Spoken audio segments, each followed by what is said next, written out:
This is Audible. Sold to the Berserkers, a menage shifter romance.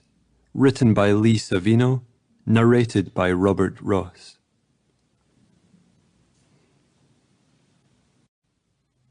The day my stepfather sold me to the Berserkers, I woke at dawn with him leering over me. "Get up!" He made to kick me, and I scrambled out of my sleep stupor to my feet. "I need your help with a delivery." I nodded and glanced at my sleeping mother and siblings.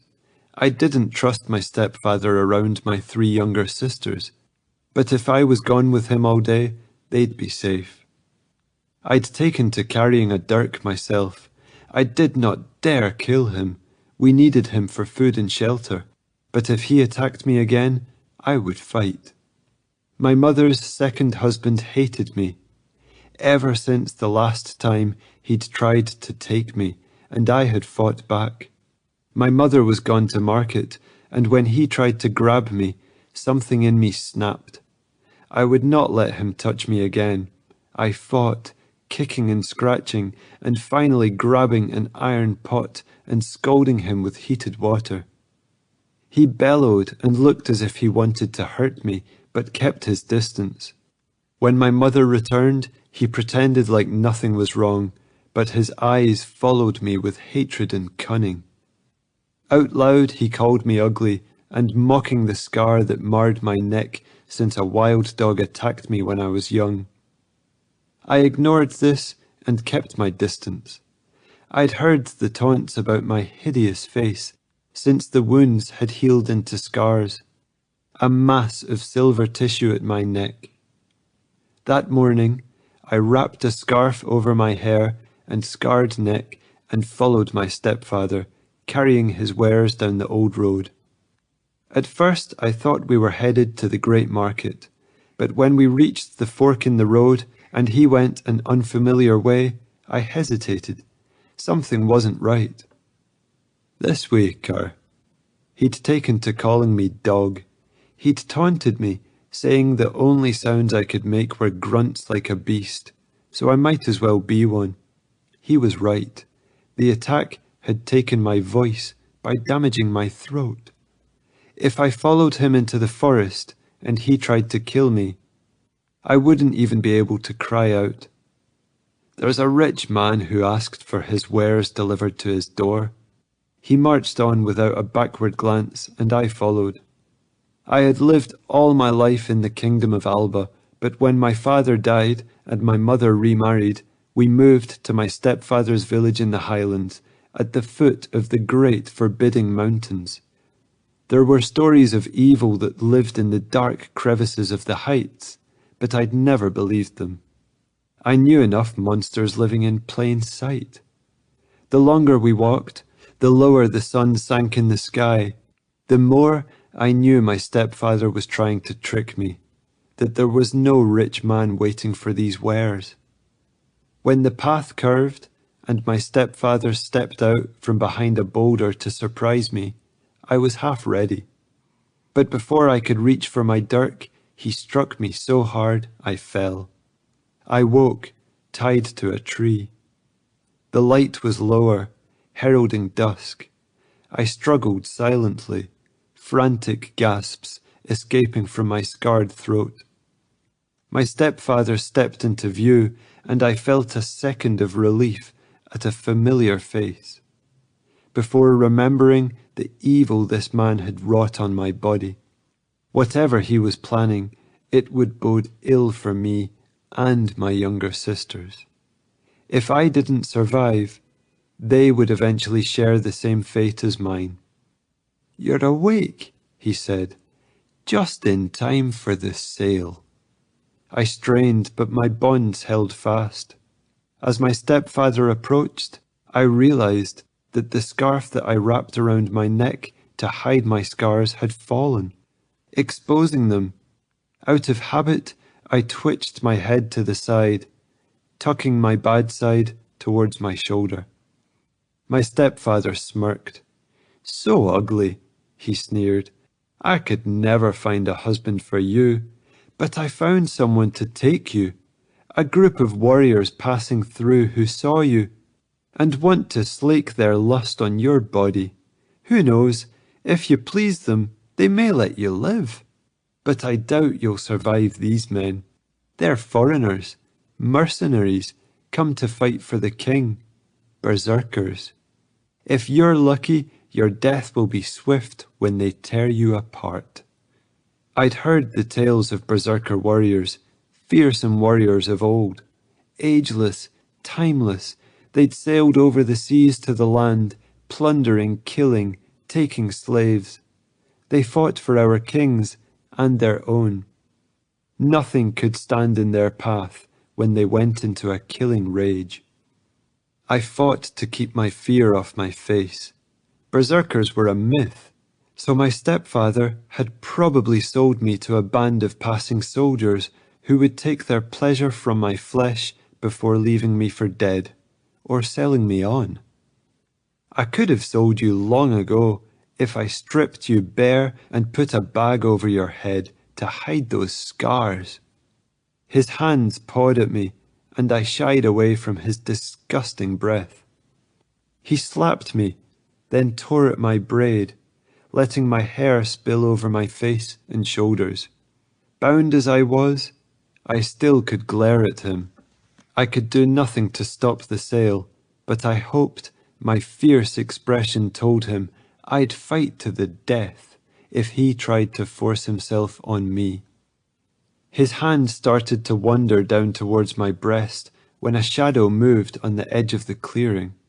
It caught my eye, and I startled. My stepfather stepped back as the warriors poured from the trees. My first thought was that they were not men, but beasts. They prowled forward, dark shapes almost one with the shadows. A few wore animal pelts and held back, lurking on the edge of the woods. Two came forward, wearing the garb of warriors, bristling with weapons. One had dark hair, and the other long dirty blonde with a beard to match. Their eyes glowed with a terrifying light. As they approached, the smell of raw meat and blood wafted over us, and my stomach twisted. I was glad my stepfather hadn't fed me all day, or I would have emptied my guts on the ground. My stepfather's face and tone took on the wheedling expression I'd seen when he was selling in the market. "Good evening, sirs," he cringed before the largest, the blonde with hair streaming down his chest. They were perfectly silent, but the blonde approached, fixing me with strange golden eyes. Their faces were fair enough, but their hulking forms and the quick, light way they moved made me catch my breath. I had never seen such massive men. Beside them, my stepfather looked like an ugly dwarf. "This is the one you wanted," my stepfather continued. "She's healthy and strong. She will be a good slave for you." My body would have shaken with terror if I were not bound so tightly. A dark-haired warrior stepped up beside the blonde, and the two exchanged a look. "You asked for the one with scars." My stepfather took my hair and jerked my head back, exposing the horrible, silvery mass. I shut my eyes, tears squeezing out at the sudden pain and humiliation. The next thing I knew, my stepfather's grip loosened. A grunt, and I opened my eyes to see the dark-haired warrior standing at my side. My stepfather sprawled on the ground as if he'd been pushed. The blonde leader prodded a boot into my stepfather's side. "Get up," the blonde said, in a voice that was more a growl than a human sound. It curdled my blood. My stepfather scrambled to his feet. The black-haired man cut away the last of my bonds, and I sagged forward. I would have fallen, but he caught me easily and set me on my feet, keeping his arms around me. I was not the smallest woman, but he was a giant. Muscles bulged in his arms and chest, but he held me carefully, I stared at him, taking in his raven dark hair and strange gold eyes. He tucked me closer to his muscled body. Meanwhile, my stepfather whined. "I just wanted to show you the scars." Again, that frightening growl from the blonde. "You don't touch what is ours." "I don't want to touch her," my stepfather spat. Despite myself, I cowered against the man who held me. A stranger I had never met. He was still a safer haven than my stepfather. "I only wish to make sure you are satisfied, my lords. Do you want to sample her?" my stepfather asked in an evil tone. He wanted to see me torn apart. A growl rumbled under my ear, and I lifted my head. Who were these men, these great warriors who had bought and paid for me? The arms around my body were strong and solid, inescapable. But the gold eyes looking down at me were kind. The warrior ran his thumb across the pad of my lips, and his fingers were gentle for such a large, violent-looking warrior. Under the scent of blood, he smelled of snow and sharp cold, a clean scent. He pressed his face against my head, breathing in a deep breath. The blonde was looking at us. "It's her," the black-haired man growled, his voice so guttural. "This is the one." One of his hands came to cover the side of my face and throat, holding my face to his chest in a protective gesture. I closed my eyes, relaxing in the solid warmth of the warrior's body. A clink of gold, and the deed was done. I'd been sold. Almost immediately, the warrior started pulling me away. I fought my rising panic, wishing that my stepfather's was not the last familiar face I saw. "Goodbye, Brenna." My stepfather smirked as the warriors streamed past him, following their blonde leader into the forest. Wait. The blonde stopped. Immediately the warriors grabbed my stepfather. "Her name is Brenna?" "Yes, but you bought her. Call her what you like." The dark-haired warrior tugged me on. I half followed, half staggered along beside him. My nails bit into my palms so I could keep myself from panicking. Fighting the giant beside me wasn't an option. Neither was trying to outrun him. The blonde joined us, and the two warriors pulled me into the dark grove. Terrible thoughts poured into my mind. I belonged to these men, and now they would rape me, sate themselves with my body, then cut my throat and leave me for the wolves. My eyes filled with tears, both angry and frightened. They stopped as one and drew me between them. I shut my eyes in defiance, and the tears leaked out. As I healed from the attack, I could make some noises, horrible animal things, but they were so ugly I stopped making any sounds at all. Sometimes, when alone, I'd sink into the river, open my mouth, and try to scream. But no sound came out anymore. My throat had forgotten my voice. Now the only sound in the grove was my harsh breathing. I sensed the warriors on either side of me, their massive shapes towering over my fragile body. I was much smaller than them, tiny and petite beside their massive forms. Right now, I tried to remember to breathe and submit to these men. One blow and they could kill me. My heart beat so hard it was painful. I was ready to die. But when they touched me, they were gentle. A hand brushed back my hair, then stroked my jaw. One steadied me from behind, as the other cupped my head and turned my head this way and that. The one behind me gathered my hair behind me. I held my breath as the two massive warriors handled me. I realized the smell of blood had fallen away, replaced by another scent, an animal musk that was much more pleasant. A finger ran over my neck, near the scar, and I sucked in a breath. The hands dropped away. Their faces dipped close to mine, and I felt their breath on my skin as if they took deep scents of my hair. "So good," one of them groaned. I didn't understand. I was afraid of them taking me, but I didn't know why they weren't. "It's working," one murmured to the other. The witch was right. As they dipped their heads and scented me, my heart beat faster in response to their proximity. Something stirred deep inside me. Desire. A few minutes alone with these men, and I'd been more intimate with them than any other. As one, they bent their heads to mine, nuzzling close to my neck, a tingling spread over my skin. I felt it then, unbidden, a stirring in my loins.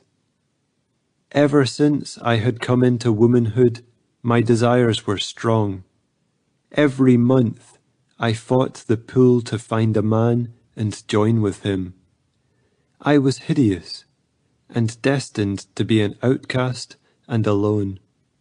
But each full moon, my body came alive, beset by waves of roiling lust, until I felt desperate enough to grab the nearest man and beg him to give me sons.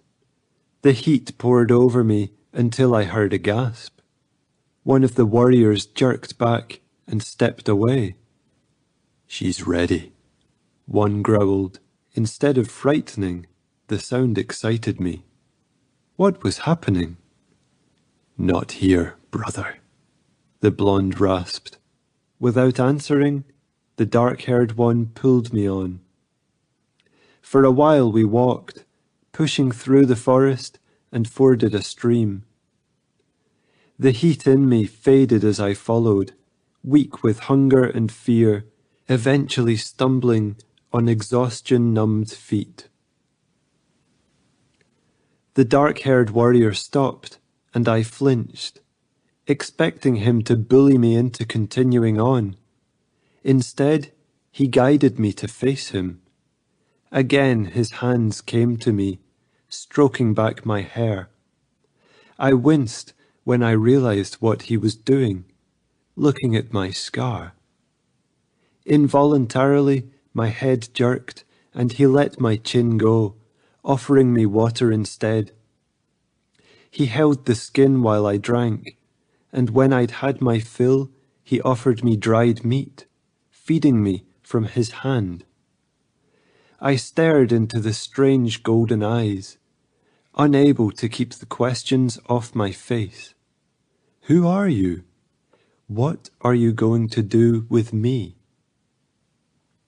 When I was done, he lay a hand on his chest and uttered a guttural sound I didn't understand. He repeated it twice, then lay his hand on my chest. Brenna. I could barely make out my name, but I nodded. A shadow of a smile curved his full lips. Shrugging off the grey pelt he wore, he wrapped it around my shoulders before pulling me back into the circle of his strong arms. My heart beat faster. The pelt's warmth seeped into my tired body, and the big man held me steady. I still felt frightened, but waited obediently in the dark-haired warrior's embrace. I dared not struggle. The brush around us rippled, and the warriors surrounded us. I shrank towards my black-haired captor, but he held me fast, turning me so I faced the warrior who seemed to be their leader. The blonde was so huge, my neck had to tip back to see him. He moved forward, and I couldn't help trembling so hard I would have fallen if the dark-haired warrior let me go. Every instinct in me screamed that this was a wild man, a beast, a dangerous monster, and I needed to run. He reached out, and I flinched. His hand halted. He swallowed, as if trying to remember how to use his voice. Brenna. My name was no more than a soft growl. We mean you no harm. I studied him. As big as the warriors were, the blonde was one of the largest. He walked lightly, muscles bulging. Long locks of blonde hair brushed his broad shoulders. His face was raw-boned and half-covered in a beard. The defining feature, his great gold eyebrows over those amazing eyes. When his gaze caught mine, his eyes glowed. His hands touched my face, a thumb stroking my lips. He tilted it to and fro. He pushed my hair away from my neck. I shut my eyes, knowing what he saw, the white whales and gnarled tissue, healed into a disfiguring scar that had taken my voice and nearly taken my life. I barely remembered the attack. A large dark shape rushing at me from the shadows, then pain, lots of pain. My mother told me I lay near death for days. No one thought I would survive, but I did. Some believed it would be better if I hadn't. Even though I healed from the attack, the scars marked my face and my life. The boys used to chase me down the street, throwing things. I grew up learning to blend into the shadows, to move silently so I wouldn't draw attention to myself. Later, when my mother married my stepfather, I learned to cower and hide. Her body is pretty enough, my stepfather had said. Just put a bag over her head so you can stand it. Now, my new owner tipped my head this way and that, studying the scar. He nodded, looking satisfied. The mark of the wolf, he rasped. A ripple went around the assembled men, and the other warriors pressed closer. The black-haired man held me still, hefty arms around my body. I wished I could ask what the blonde warrior meant. The men surrounded me, staring at my hideous scars. The blonde captor released my jaw, and I ducked my head down again in shame. His large, rough hands caught my head again and raised it, but this time he cupped my face. I shut my eyes. I couldn't even cry out. This man now owned me. I'd resigned myself to living life with a disfigured face, unwanted and unloved. But I'd never thought I'd become a slave. Brenna. The command came in that rasping growl. Look at me. Somehow I obeyed and met the leader's steady gaze. Something in that golden glow mesmerized me, and I felt calmer. Do not be afraid. His throat worked for a moment, as if he was trying to remember how to speak. Is it true you cannot speak? I nodded. Can you read or write? I shook my head. This was the strangest conversation I'd had in my 19 years. He looked frustrated, exchanging glances with the warrior who held me. A voice spoke at my ear, still rough and guttural, but a bit more clearly than before. "We would like to find a way to talk to you." The speaker turned me to face him, and I flinched as he brought his hand up. But he only examined the scars as the blonde had. By the time he was done, all warriors but the blonde had melted away. Dark hair touched my cheek, and I winced, realizing there was a bruise on my face from when my stepfather struck me. The blonde crowded closer, a sound rumbling in his great chest, not unlike a growl.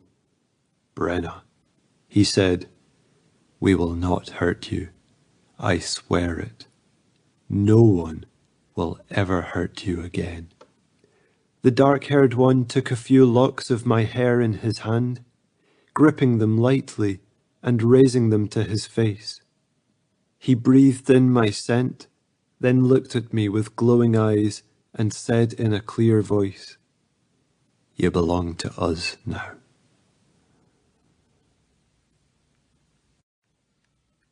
The rest of the night passed in a blur. We walked into the woods, the thick darkness, and went along a path. The warriors went behind and before. I was safe in the middle. Finally, exhaustion took over, and I stumbled. Instantly, the dark-haired warrior swung me up in his arms, and the group's pace increased. His hand came up, pressing my face to his neck. I must have slept, for when I woke again, the blonde was carrying me. I lifted my head, blinking in the starlight and cold night air. The warriors must have walked all night, and were still hiking, following a trail up a mountain. I roused a little and stared into the leader's golden eyes. "Sleep," he grunted, "almost home." I do not know how long I slept, but as I slept, I dreamed. The starlight fell away into a deeper darkness. I was in a warm, safe place with two warriors leaning over me, large hands sifting through my hair. One of them pulled out a dirk and sliced away my gown, and then the hands began stroking down my body.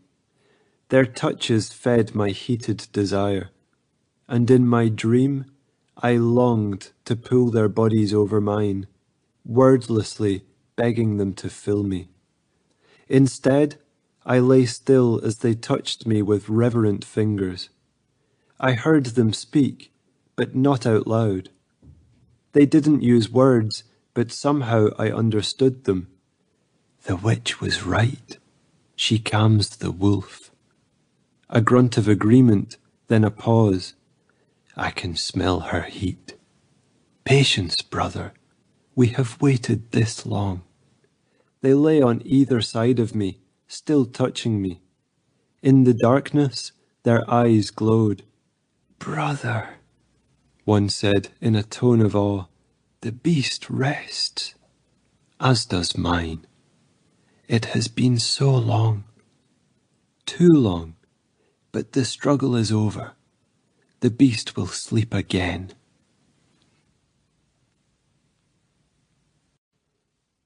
I woke cradled in softness, my body a bit too warm. Sweat trickled down my bare breasts. My gown was gone.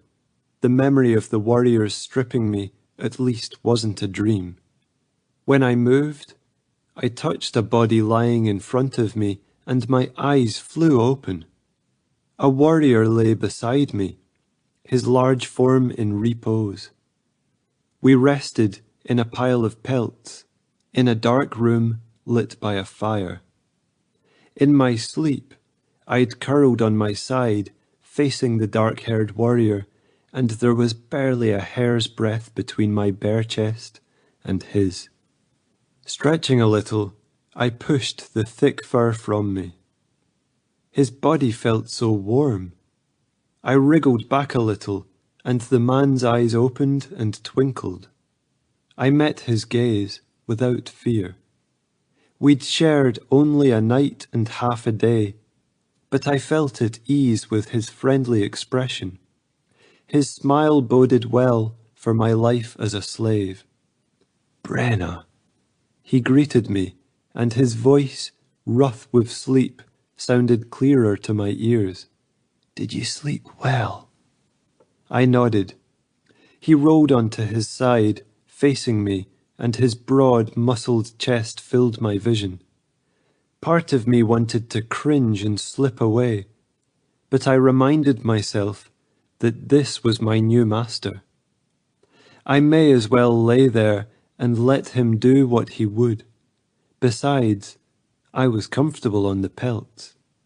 The warrior shifted closer, his light brown eyes glowing brighter. I could make out every dark lash. Slowly, as if he might startle me, he lifted a large rough hand and touched my face with more care than I would have guessed he could muster. I lowered my eyes as he caressed me, letting him take liberties, smoothing my skin and pushing back my hair.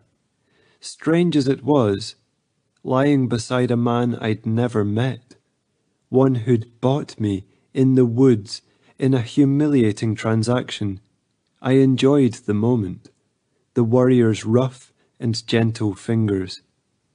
An outcast who kept to her accepted lot, I wasn't often touched.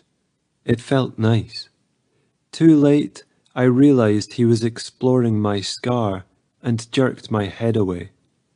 "Shh, still, I won't hurt you." My hand came up to cover the scarred side of my neck and face. He gazed at me with honest eyes. "You don't like it?" I shook my head. The scar was my bane, my curse. It made me too ugly for marriage to a village boy, made me fit only to be a slave. My hand pressed harder, but he took it and pulled it off my face, frowning a little as he examined the wales underneath. As much as I wanted to struggle, I held my body still. This was not my secret lover, or a friend. He was a warrior who had bought and paid for me. I had to remember that if I was to survive. My new life's aim was pleasing my new masters. The longer I did that and stayed alive, the higher my chances to one day find a way to escape. I held on to this thought as I stared at my dark-haired bedmate, blinking hard to hold back tears. "Isn't he so bad, lass? Just a wee mark. It makes you different, but it isn't enough to take from your beauty." I blinked. No one had ever called me beautiful. The warrior pulled my hand away from my face and kissed it. His lips worked at my palm, tickling me with the bristles on his chin and jaw. The skin around his eyes crinkled with a mischievous smile. Just like that, I felt warmth rush to all my secret parts. My womb clenched and filled with longing. The flood of desire was so sudden and shocking, I automatically tried to tug my hand away. He didn't let it go. Turning my hand, he laid kisses down my wrist, sucking lightly at the skin over my pulse. My heartbeat leapt tellingly, and he grinned full on. "That's it, Brenna. There's a good lass." His eyes caught fire, brightening with that otherworldly glow. Despite myself, I shifted, feeling arousal pool as wetness between my legs. He paused, scenting the air. If I'd thought his eyes were golden before, they burned 10 times hotter when he angled his head closer to me. Slowly he bent his head, ready to touch his mouth to mine. Transfixed by those beautiful eyes, I couldn't move if I tried. Something moved behind me, and I startled, then panicked. I caught a glimpse of blonde locks as I started thrashing. There was another man in the bed. In my fixation on the dark-haired warrior, I hadn't noticed the second, massive form. Before I could rise, the dark-haired one caught me, pulling my trembling body back onto the pelts. "Be still," another voice rumbled. Immediately I froze. The animal sound raised the hairs on the back of my head. The dark-haired man wrapped burly arms around my torso. His thigh rested over my legs, capturing me thoroughly. "Calm, lass," he breathed into my ear. "'Tis only Samuel." Slowly I turned my head to Samuel and met the warrior's wild gaze. "Do you remember Samuel? He carried you up the mountain. Dinna hurt his feelings. He will grow surly and sulk all day." My brow furrowed until I realized they were teasing me. Under the short beard, Samuel's mouth softened a little from its serious expression. "Starting without me, Dagon?" He spoke over my head to his warrior brother. "Just a wee kiss." The black-haired warrior rolled me to my back so I could look up at both of them. I swallowed hard, trying not to show on my face how intimidated I was. They loomed over me, one dark and the other fair, one serious and intense, the other with a mischievous glinting light in his eye. Their touches became bolder. One hand soothed down my hip. The worst was how my body responded. I shifted anxiously as a prickle of heat curled through me. I fought it, closing my eyes. "Open," one of the warriors grunted, smoothing my hair back from my face. I did, and he rewarded me, bending down as if to kiss me. He inhaled deeply, then raised his head. "So good," he commented to his brother. "Just as the witch said." Samuel ran a long finger down the side of my face. "Do you feel it?" "I feel it," the blonde confirmed. Their voices were still rough and deep, but they were stronger. The dark-haired warrior reared over me, settling beside me as I lay back looking up at him. "Brenna," he said, putting his hand on my chest as he had last night. His voice was much clearer than the guttural grunt it had been before. He placed his hand on his chest, and this time I caught his name. "Dagon." He seemed to be waiting for me to answer, so I nodded. "Samuel," the other said. Like my dream last night, their hands started stroking up and down my body, starting with my face and drifting down either arm. Their hands touched and caressed.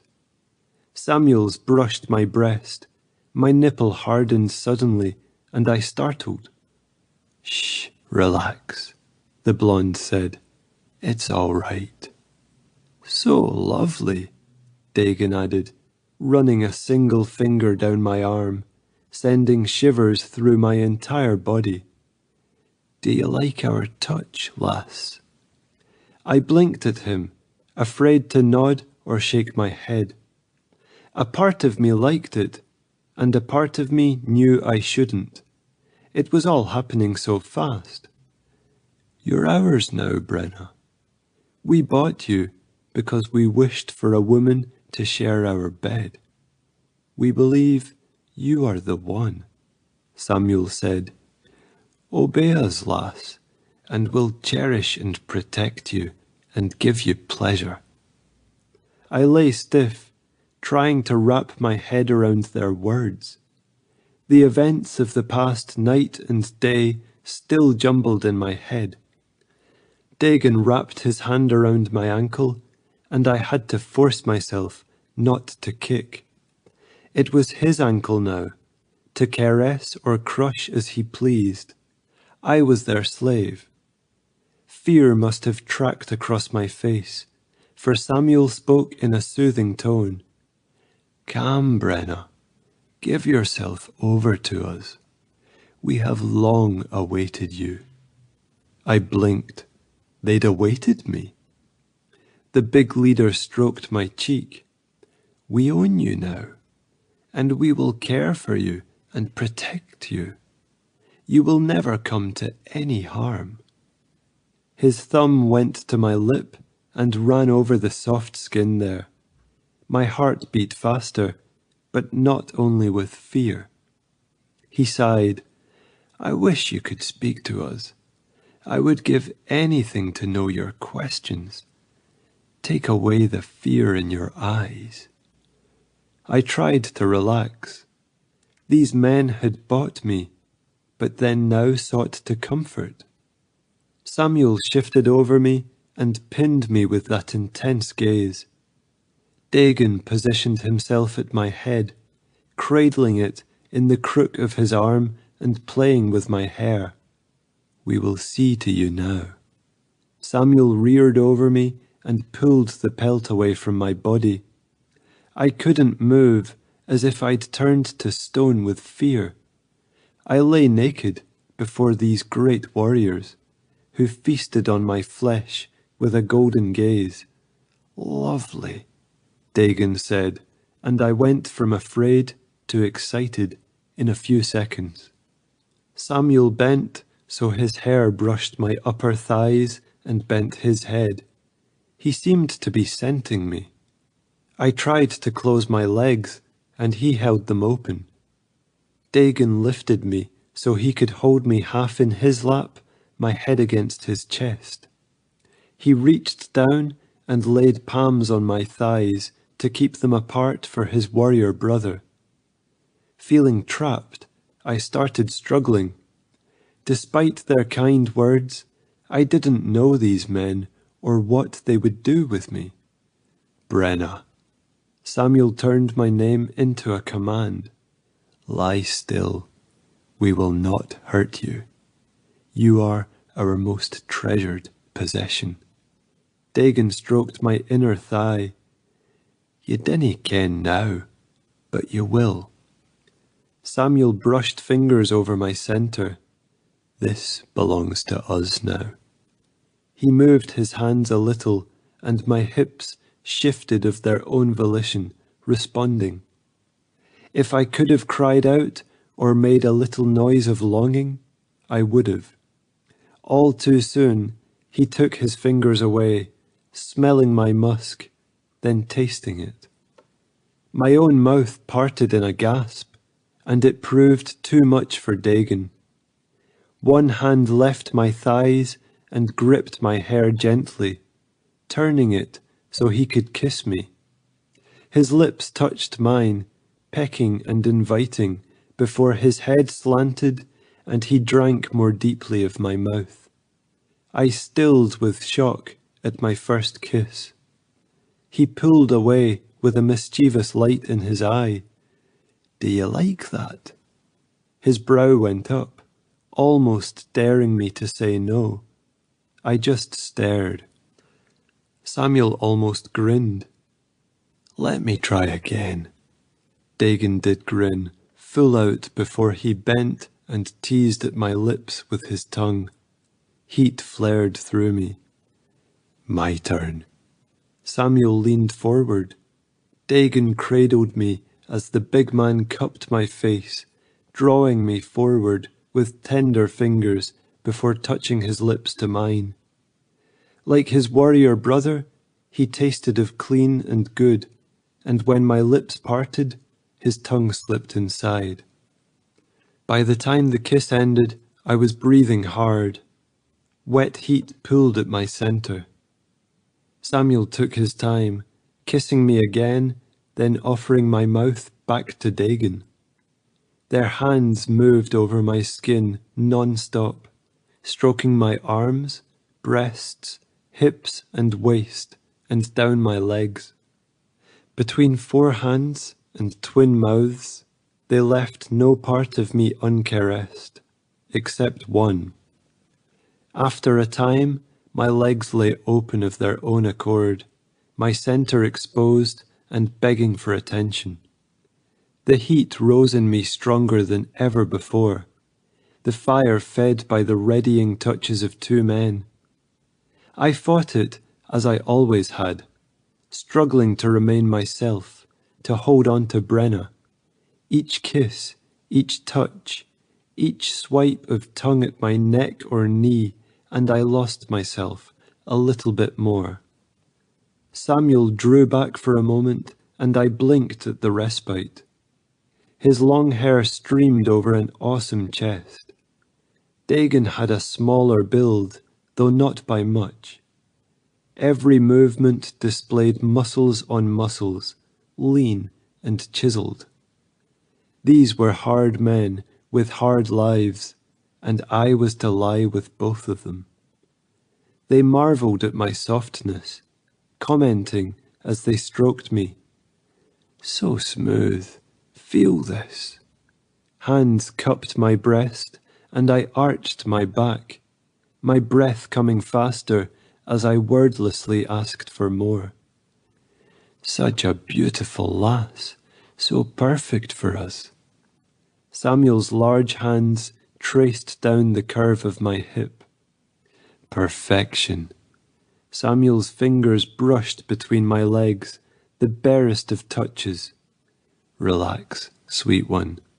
We will now give you pleasure." At his words, my body convulsed. "Should we tie her?" Dagon cuddled me closer. "Do we need to tie you, lass? I know you are new and scared, but we own you now. We will do with your body as we wish, and always care for it. Right now, Samuel will give you pleasure. Will you submit to us, Brenna?" I nodded. What choice did I have? The big man's touches circled close to my special places, and arousal I'd never felt before shot through me. I became a creature empty of all but wanting. It frightened me. Samuel paused as my panicked hands caught at his. Dagon caught my wrists, and then I jerked against him, panicking straight out. "Breathe, Brenna. My warrior brother is going to give you pleasure. You cannae fight it. Just relax and give yourself to us." Hands holding my legs open, Samuel lay down between them. I felt hot breath between my legs.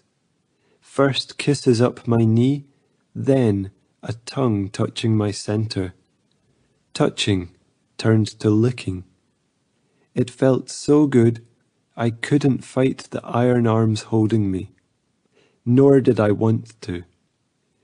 Desire and fear warred in me, and desire won. Dagon praised me as I relaxed. "Good lass, you were made for this.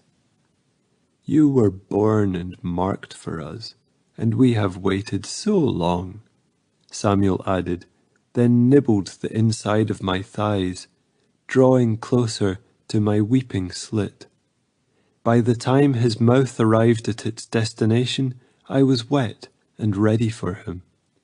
I knew a little of lovemaking, having seen couples in the woods or guessed from crude jokes I'd heard. Then there were the violent encounters with my stepfather before I determined to fight back. But I had never experienced such care and gentleness at the hands of a man, much less two warriors who could kill me as quickly as caress me. While Dagon's fingers circled my nipples, his mouth kissed my neck and shoulders. His lips slid over my scar, but I didn't care anymore. Samuel found my lower lips and flicked his tongue at them. My arousal shot to the sky. My breathing changed, became languid and ready. A small part of me fought my growing arousal, trying to keep my wits about me. Two men held me in their bed, feasting with delight on my body. Need pressed through me, the heat that claimed me each month since I became woman with my first bleeding. During full moon, my breasts grew heavy and my whole body ached, not with pain, but a pleasurable longing. If I did not control it, I would want to go out and rot like an animal, like a dog my stepfather named me. I couldn't let it happen, but now 2 men were tempting me. "Let go, wee one. Give us your pleasure," Dagon whispered in the rough voice. Their lips, tongues and fingers were insistent, non-stop. I felt myself start to crest on the precipice. I panted as I shattered. Pleasure flooded through my world, taking me higher and higher, beyond feeling. As I came down, I realized the one crying out was me. In my pleasure, my throat had opened, and sounds had come out. Guttural, awful sounds, the sounds of a beast. I shut my eyes tight, ashamed. Losing control was more humiliating than being scarred for life, being sold by my hated stepfather, than letting 2 men pleasure me. I had to remember who I was. I had to stay alert so I could escape. My sisters were counting on me. "Open your eyes, Brenna," Samuel commanded. The 2 men looked pleased with themselves. The blonde's finger brushed my cheek, lifting off a tear, and he frowned. "Oh, little lass." Dagon tucked close, his hair streaming over my naked body. "You're all right. You're safe here." "It's a lot to take it," Samuel said, "but we've been waiting for you for a long, long time."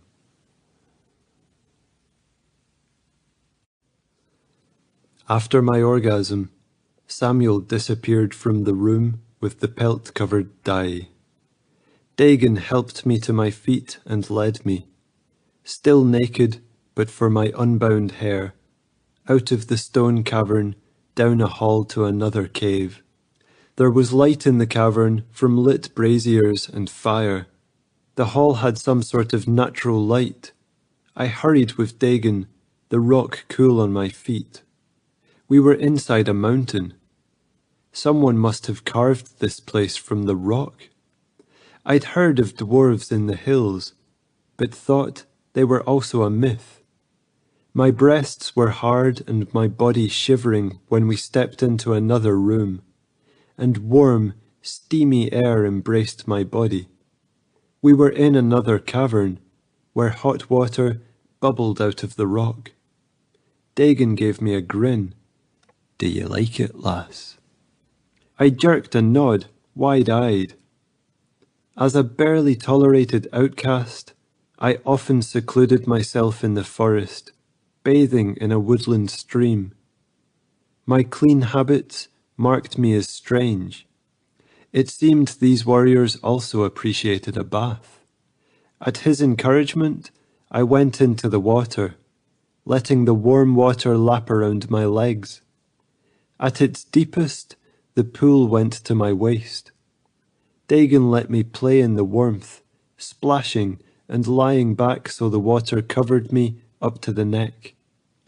I closed my eyes and pretended I was home, or in some fine luxurious place, a princess with not a care in the world. A splashing sound brought me to my feet. Dagon waded into the water, naked body cutting through the water in a straight line towards me. The heat in his eye made me blush. I ducked my chin down to hide my neck and covered my chest with my arms. Outside of my scars, I knew my face and form were pleasing. When they tired of throwing rocks and calling me names, the boys in the village used to try to find me when I was bathing.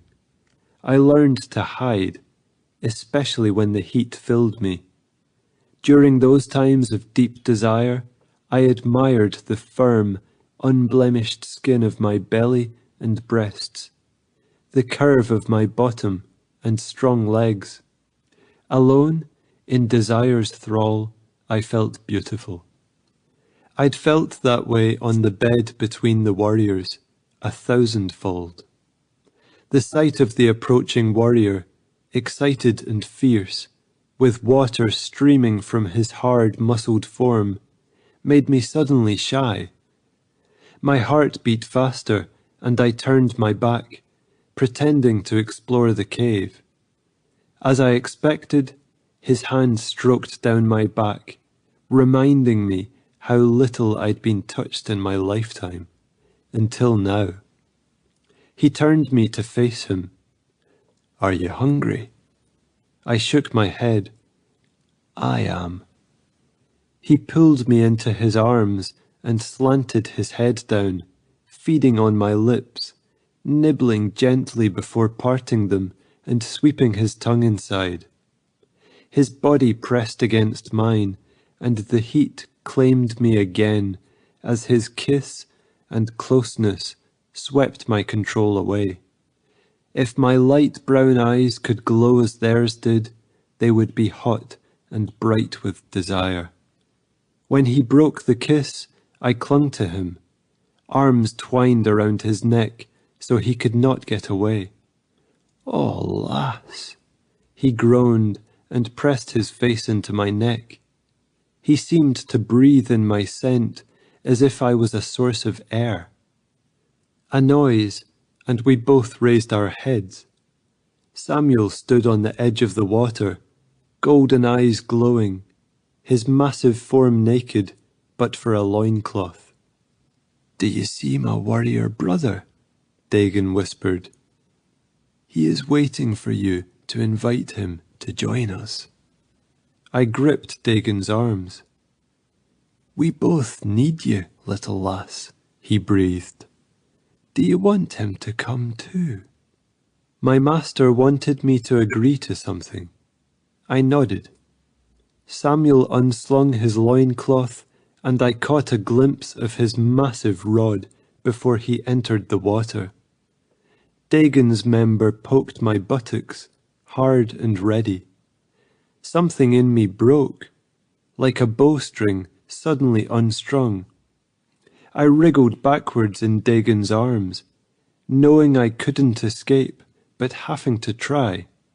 He set me away from him just as Samuel stopped at my side.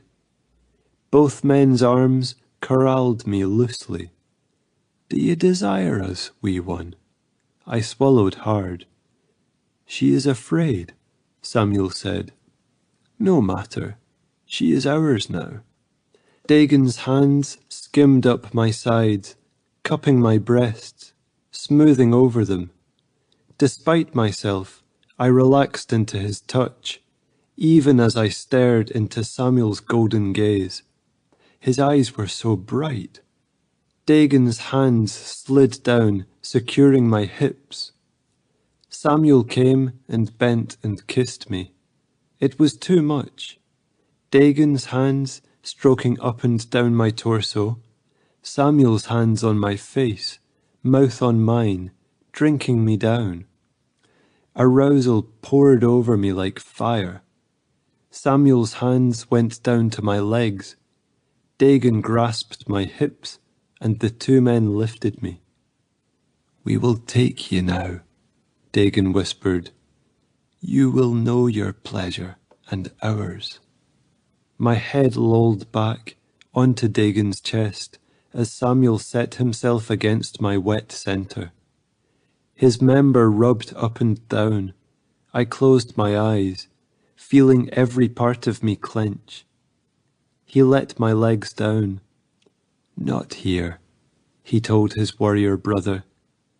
Dagon handed me to Samuel, and the blonde lifted me, carrying me quickly back to the room with the pelts. My arms went around his neck, fixated on his golden eyes. "Calm, little love," he whispered to me, There's no need to fear. He set me down on the pelts and eased me back. We will make sure you find your pleasure. Again the soft touches up and down my legs, coaxing me open. This time I let my head sag back and my mind drift away to enjoy the hands massaging my skin. Beautiful, someone said near my head, and I opened my eyes. Dagon leaned over me, kissing me. He tasted sweet. Meanwhile, Samuel kissed up my leg to my soft lower lips, finding and lapping at my pleasure bud. With one warrior above and one below, dominating and claiming, my orgasm rolled over me, and still Samuel worked between my legs. Dagon's lips nibbled at my neck and pulse before moving to my ear, his tongue stabbing inside. I felt the motion in my throbbing cunt. My mouth opened in a silent cry. That's it, wee one, Dagon said, his rough voice somehow gentle. Take your pleasure. Your masters command it. I crested again, and felt myself rise to the precipice a third time, before Samuel settled between my legs and set himself at my opening. My eyes widened, but, limp with pleasure, I couldn't move. He pushed forward, just his head stretching me. Then he stopped and groaned. So tight. Dagon lay beside me and lifted the sheet of my hair away from my neck so he could fasten his mouth there, sucking. The sensation proved too much. My body arched, straining for release, and Samuel slid inside. It felt wonderful. Samuel pushed forward more and sagged over me, his groan louder. So good, he gasped. It has been so long. For all Samuel's care preparing me, he didn't hold back as he began to thrust. His muscles bunched as he surged into me, a steady advance and retreat that rocked my body back onto the pelts. My body accepted him, wetness pouring from my heated centre. My own muscles tightened on his thick member. Brenna, he breathed with reverence. One great hand splayed over my chest, sliding down to my hip. He gripped both buttocks and drove more steadily into me. The pounding brought me to the edge and tipped me over it again. I clawed at the pelts. He lost it, driving deep to spill inside me. So good, he repeated, his voice back to a snarling rasp. He bent down and brushed a kiss over my lips, and Dagon took his place between my legs. I drifted in another world as the dark-haired warrior rutted fast and hard. Samuel played with my hair, brushing a finger over my lips, smearing some of my wetness over them. His finger teased my mouth open, and he had me suck his finger as Dagon pounded to finish. As the dark-haired warrior came with a cry, he reached down to rub my little bud. It was too much, and I tried to grab his wrist and stop him, but Samuel held my hands away. Dagon's grin filled my vision as pleasure crashed over me again. My body shook. I lay limp on the pelts, sweaty and spent, while the warriors congratulated themselves. Och, brother, I feel I am a man again, Dagon said. The witch spoke true. Samuel sounded very satisfied. Such a lovely wee lass. Dagon threw himself down on the bed beside me. You were just what we needed. He kissed me, his lips dragging from my mouth down to my neck. Settling back, he grinned over me at Samuel, As much as I love our scent on her, our little love needs another bath. But first, a wee nap." Dagon sounded delighted. Neither of the warriors seemed tired at all. Drowsy, I faded a little, my sated body growing heavy. I realized that Dagon had kissed my scar. I pulled my damp hair over my neck to hide it, and thought back over the past minutes, trying to remember what I'd done. Had I cried out? Had ecstasy drawn an ugly noise from my throat? I'd given myself to them once again. I'd lost control. The warriors still lay on either side of me, talking, their cocks waving in the air, slick with my juices. Tears spilled out of my eyes. "Oh, wee one," crooned Dagon. "It's all right." He cuddled me close, tucking my back to his front and turning so we lay on our sides, facing Samuel. The blonde stroked my hair, looking sad. "I'm sorry, Brenna," he said. "I wish it could have been differently. We would have liked to woo you." I blinked at him. "It could not be." His finger traced my lip. "We were out of time." When I woke from what Dagon would call a wee nap, the dark-haired warrior had gone. I raised my head slowly, blinking at my surroundings. The past few hours, days, had overwhelmed me, and I hadn't had time to take everything in. If I wasn't lying on a bed of furs, I'd believe it was all a dream.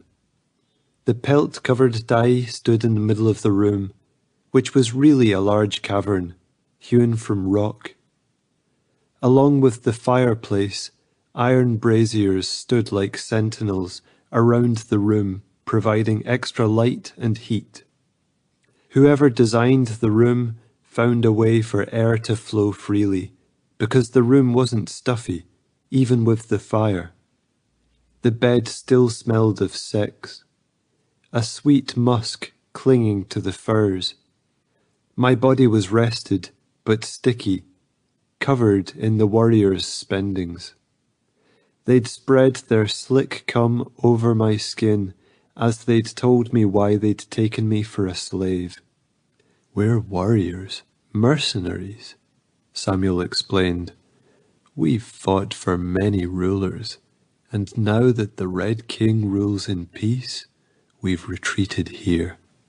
This whole mountain is our home." "We wanted a woman," Dagon said with a grin.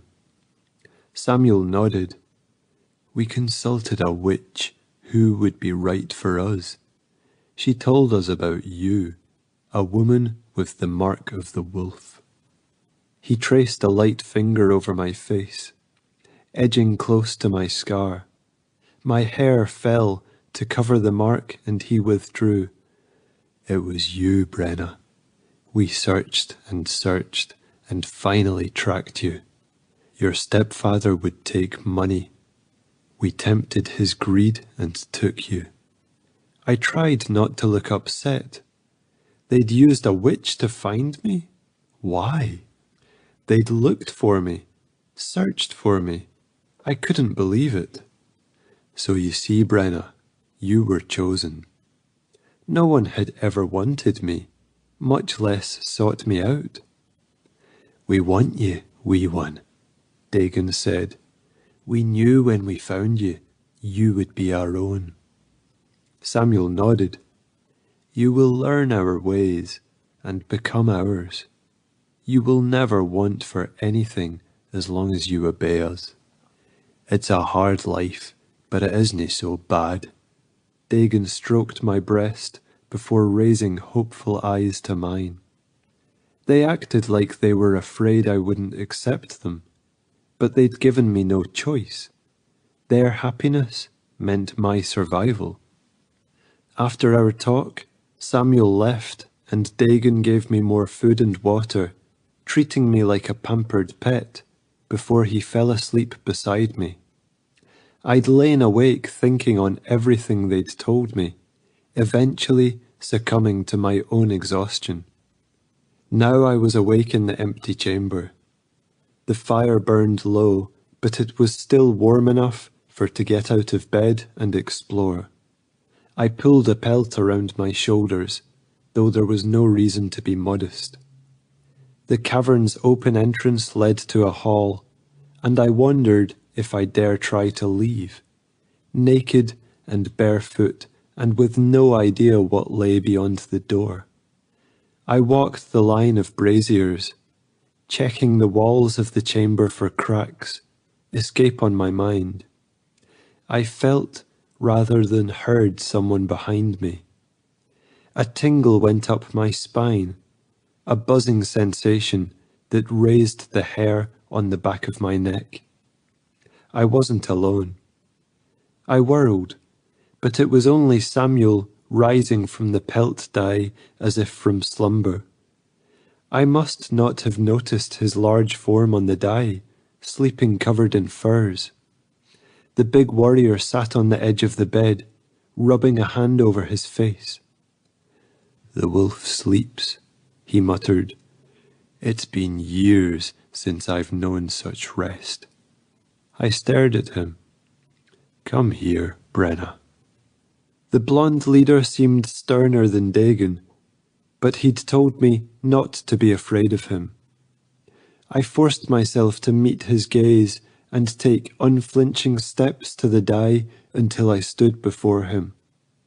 If my hands gripped the pelt around my shoulders a little harder, perhaps he wouldn't notice. The corner of his lips curled up as I stopped an arm's length away from him. "Did you sleep well?" I nodded. His hand came out to touch my face, eventually tipping it to the side. I shut my eyes, willing myself not to cry. I still hated anyone examining my scars. He covered my neck with his big hand, fingers resting over my pulse. "It's not so bad," he said. "Just a scar. I have many." I stared at him. It was hideous. He didn't need to tell me. He sighed. "I wish I could talk to you." My hand traced down the large muscles of his chest. One finger found a knotted scar. He gave a small grin. "That was an arrow in battle. Didn't feel it at the time, but collapsed afterwards. Took me 3 days to get back on my feet." I stroked the marred flesh. He took his hand away from my neck, caught my hand, and kissed it. "So you see, Brenna, the scars are not marks of shame. They are marks of honor, what we survived." I smoothed my hair over my neck, thinking on what he said. He rose and bade me stay in the room. "It is not safe for you to venture out, little love. Do you understand?" I nodded, and he left only to return with food. I was glad I hadn't tested this rule. The smell of roast meat filled the room, and my stomach growled. I reached for a wheaten cake, and Samuel tutted. "I wish to feed you, as Dagon did." That had been humiliating. I blushed. My brow furrowed. Pouting, I reached for the cake again. Now, little love. Submit to my will. If you're naughty, you'll be punished." He didn't sound angry, but satisfied. He settled me on his great lap and brought each morsel of food to my mouth. I ate, bite after bite, often interrupted with a kiss. His lips played over mine. It wasn't unpleasant, just annoying. I was a grown woman. I could feed myself. When he was distracted, I took some food and offered it to him. His grin stretched across his face, and his muscled chest shook with a laugh. "Stubborn, are we? Well, that's good. We need a woman with spirit." I fed him as he'd fed me, like a little babe. He tolerated it, even enjoyed it, if only because he thought it was funny. When we were done, I snuggled into his body, and this seemed to make him happy too. He petted and played with my hair, relaxed and in no hurry. I was beginning to understand what they meant by me soothing them. These were warriors, used to going from battle to battle. It must be nice to come home to a woman they could treat like a little pet. I supposed buying their own pleasure slave was more convenient than leaving the mountain to seek out a prostitute. I sighed, and Samuel pushed my hair away from my face. "What are you thinking, little love? I wish I knew." For the first time in my life, I was glad I was mute, so I couldn't be forced to tell him. Instead, we kissed, and then his hand delved between us, finding my slippery cunny. He stroked me until my eyes glazed and my mouth fell open. Then he burrowed under the pelts to put his mouth between my legs, licking me until I felt the familiar rush of pleasure, and then rising up over me, taking me, his great body rocking over mine, dominating, claiming. I lay sated for a time, and he went to get water. Idly, I wondered whether it was night or day. Samuel came back and set me in his lap again. "You were not a virgin," he said in a matter-of-fact tone. "Did you have a lover?" I shook my head, my hands smoothing my hair over my scars. He frowned. "He abused you, didn't he? Your father?" "Stepfather," I silently corrected and nodded. My eyes flicked down, and I turned my head so my hair fell over my face. My blonde master stroked the hair back gently. "You could not cry out." I had fought, though. Would my sisters be able to fight as I had? Samuel mistook my distress. "You're safe now. He will never touch you again." His words did nothing to reassure me. Even now, my stepfather would be home telling them, what? That I'd died? That men had come and taken me? The twins were young, but the sister just younger than me, Fleur, would guess the truth. My stepfather had done away with me, one way or another. Would she be smart enough to hold her tongue, or would she speak up and be beaten? How soon would my stepfather start to prey on her and then the two younger ones? "Hey." My blonde master cupped my chin. I blinked back tears, trying to refocus on him. I could not think about my old life. I had to focus on survival and then escape. "You're all right now, little love. I won't let anything happen to you." This last phrase came as a growl, and I hid my shiver at the reminder of the type of man who controlled my life. "There is much for you to learn, but the witch chose well for us." His hand guided my face forward, and I submitted to his kisses, even as his mouth moved down my neck, pressing against the scar. These warriors were obsessed with the mark. To distract him, I did something daring. I ducked my head and kissed the arrow mark on his chest. He sucked in a breath as I swirled my tongue around the raised wheel. "Oh, little love, you were made for us. We will be good to you, I swear."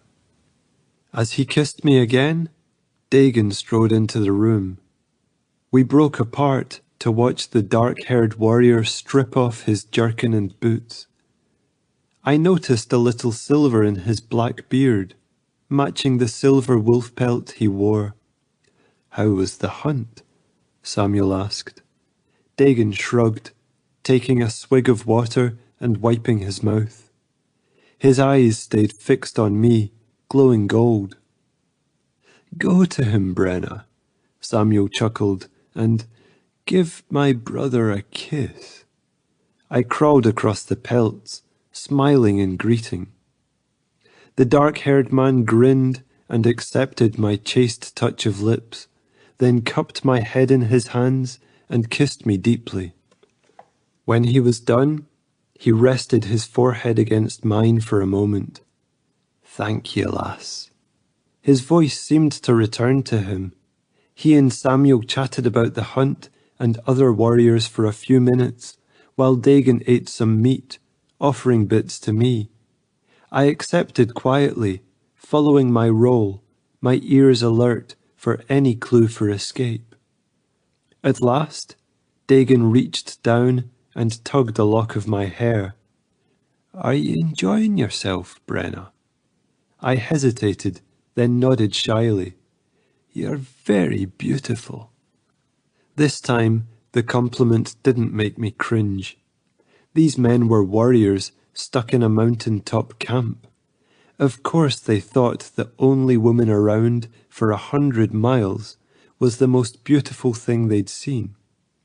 I smiled at him and raised up onto my knees, reaching for him. I set a hand on his chest, feeling his muscles flex under my palm as I kissed him. He tasted of wood and wild. I wanted more. I slanted my head, as Samuel had done, and fed on the corner of his mouth, begging for a slip of his tongue. He rewarded me, drinking deeply. When we were done, I burned all over. I barely heard Dagon comment, "She's a quick learner." "Aye." "My wolf is calm," Dagon remarked, still holding me, "as is mine." "Better than seeking a priest to exorcise the demon," Dagon said with a sly look at Samuel. "All the praying and sacrifice, and what you needed was a sweet maiden to lie with." Samuel growled an unhappy sound. My body stiffened. For a moment, no one spoke. The room seemed colder. Dagon's hands soothed up and down my back, and the edge of his mouth quirked in a little smile. "I've upset my warrior brother." Dagon turned me to face the blonde, who was staring at the stone walls, brooding. "It is your duty to make him feel better. Go to him, Brenna." My dark-haired master set me on my feet and gave me a little push. The short walk took ages.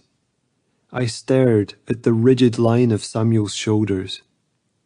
But when I reached him and put a hand on his arm, he softened. "Little love," he sighed, drawing me between his thick, muscled legs. "So sweet and so pure." Even with him seated on the rock and me standing, he still was taller. I leaned in to kiss him, feeling his beard, softer than it looked, brush against my face. His big hands came to cup my head. I waited for him to start kissing me again, sending his hands exploring so he would tease me to pleasure and ready me to rut, but he seemed content to just hold me close. Dagon moved around the cavern, feeding the braziers. "Perhaps you can tell our wee saviour the tale." Samuel shot his warrior brother an annoyed look, but the tension drained out of him as he spoke. "I was born in the northern way, across the sea, a few days' sail. I had a life and family there, but I was a warrior in service to my king." "Tell her your name," Dagon huffed a laugh. "It was Sigmund, for my father's father." A ghost of a smile breached Samuel's mouth, only to quickly fall away.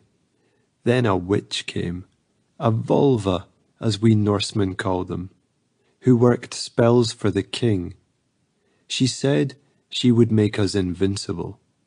We all competed to be the best, worthy of the spell. When the time came, she turned us into monsters. His hand absently petted my hair. "Great warriors," Dagon said, "unstoppable during the killing rage." "Aye," Samuel said softly, "but the beast eats our humanity."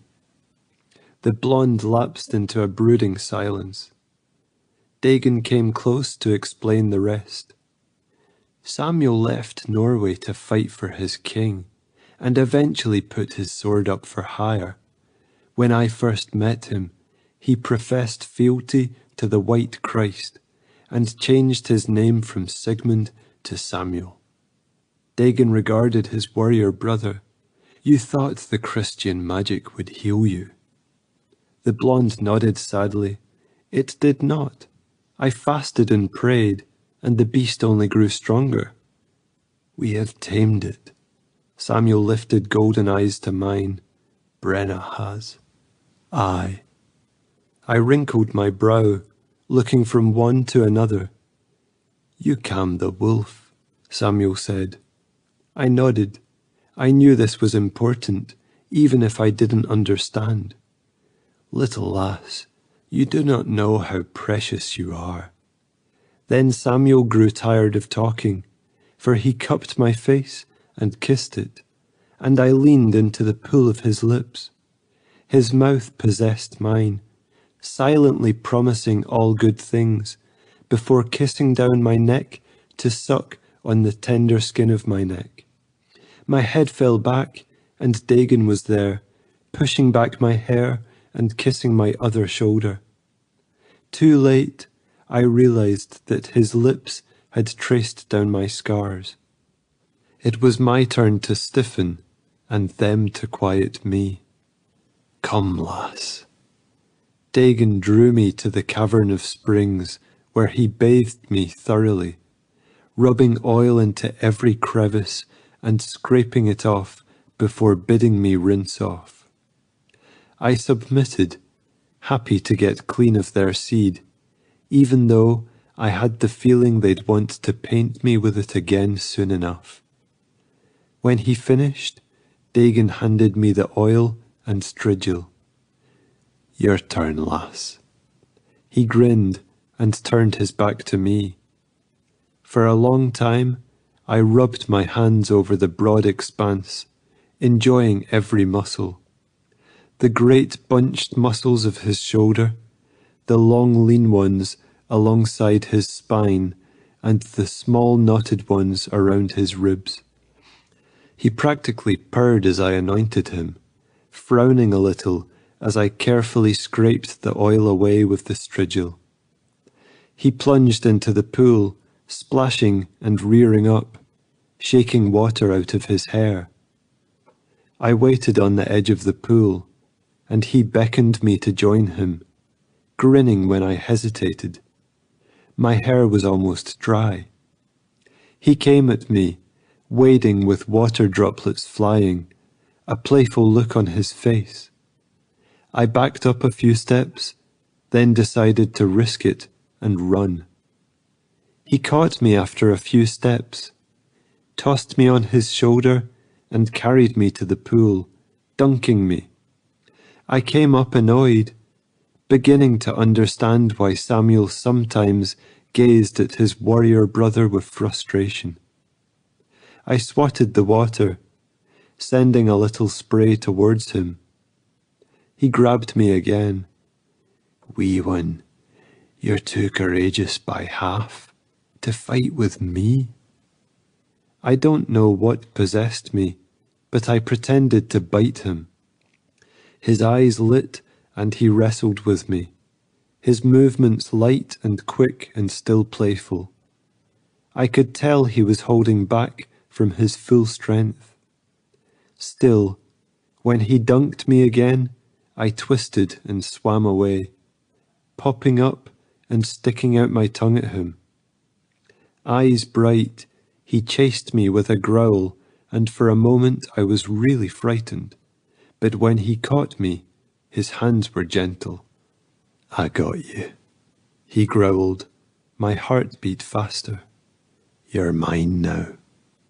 He picked me up and carried me to the dry stone, laying me on a sitting rock. I lay stretched before him like a sacrifice on an altar, my chest heaving. What would he do with me? "Lie still now, Brenna. I'm going to get my reward." I stayed put while he went to grab a few things, but I couldn't help sitting up and cowering a little when he set two things beside me, the jar of oil and a blade. "Shh, it's all right, lass. Calm yourself. I'm going to shave you." His tone relaxed me. Then his words penetrated and I scrambled up. He caught me and laid me down again. Now, Brenna." "Need help, brother?" Samuel entered, a loincloth draped around his giant hips. Before I knew it, the blonde sat at my back, cradling me and pulling my legs apart. "Shh." Samuel hushed me as Dagon poured out the oil. "Be good for my warrior brother." "I won't hurt you, lass," Dagon told me softly. His fingers stroked my lower lips, coating them generously with oil. "Dinna move, and I won't even nick you with the blade. You'll be all soft and smooth for us." With a wicked smile, Dagon started sharpening the blade. I squirmed on Samuel's lap. "Still, Brenna." The blonde's voice made my body freeze. "This is what we wish. You will obey. Though if you don't, it'll be a pleasure to see you punished," Dagon added with a wink. My eyes widened. For all their talk of caring for me, they were threatening to beat me? Samuel sighed and explained Dagon's teasing. "Your punishment would not be harsh. Just a wee spanking." Dagon looked delighted at the prospect. "Though your bum will sting because it's wet. Is that what you want, Brenna?" I shook my head. "Good lass. Now lie back and relax, and I'll get you all smooth for us to lick." The black-haired warrior approached with the blade, and I showed my displeasure by kicking out. "Och, careful, lass. The knife is sharp." But I wasn't in the mood to be placated. In the past day, I'd grown more comfortable with the warriors and forgotten too much of my fear, for as Samuel gripped me tighter, his hand came near my mouth and I bit him. He only chuckled and clamped his hand over my mouth. "Biting us already? Not in the throes of passion. Oh, little love, you are so brave." Before I knew it, he had flipped me over his knee and swatted my bottom once. It didn't hurt, but I knew it was a warning. "Your choice, Brenna. Submit to the shaving or to your punishment. I can spank you as long and hard as you want." I made my decision, thrashing and trying to fight to get off his lap. My struggles made no difference. One great leg weighed down mine, and he caught my flailing hands before smacking my bottom again. I stilled at the force, not quite strong enough to sting, but serious. "That's one." I struggled, and he smacked the other cheek hard enough for me to catch my breath. "That's two." The sting worked through me, telling me to stop this mad experiment and obey. I let my body go limp over his legs in submission. Dagon chuckled. "Seems she learned her lesson." Anger burned through me. It seemed, in the face of their coddling and gentle treatment, I had lost all good sense. Samuel held his hand to my face. "Kiss me, to thank me for your punishment." I contemplated this, then tried to bite him again. A stupid move, I soon realized. "Not quite," Samuel told Dagon, "but soon." The blonde's great hand beat down, covering every inch of my backside. The spanking hurt, but the warrior obviously wasn't using even one iota of his full strength. It was nothing like the beating I expected, and in the end, it almost felt nice, for every so often the warrior stopped and rubbed my bottom. The massage muted the slight sting. After a few minutes, I felt warm and floaty, even when Samuel's swats reached a crescendo. The blows came down harder and harder, then stopped. "Almost there?" Dagon asked. "Aye." Samuel's fingers slid between my legs. "She's soaked." He played in my folds until I bucked my hips a little. "Well, Brenna, are you ready to be good? If you are, we'll give you a reward." I let myself go limp over Samuel's lap. "Smart lass." Samuel laughed and rubbed my back and bottom. Whatever small pain I'd felt faded quickly away, leaving a deep aching desire. My face was flushed and my body relaxed when Samuel helped me up. The two warriors propped me between them and finished the job of shaving me while I submitted, desperate to come. There we are, all smooth. I felt hot breath blow over my lower lips and sighed. Now for your reward. Dagon took his time, swirling his tongue around my newly shaved centre, while Samuel held me and stroked my breasts. Despite my captive position and chastised bottom, I felt comfortable and safe. In only a few days, these warriors had moulded me into the perfect object of pleasure. I marvelled at how happy I was in my new role. For the first time in my life, I felt truly accepted and loved. That sudden realization made me blink. Worry flicked through me, though it couldn't last long in my relaxed state. More dangerous than violence and beatings were bonds of kindness and love. They would hold me here, make me forget who I truly was. Brenna, scarred and sold as a slave. The only one who could stand between my sisters and my lecherous stepfather. This thought fluttered through my head, but before it could take root, Dagon shifted between my legs and I focused on him.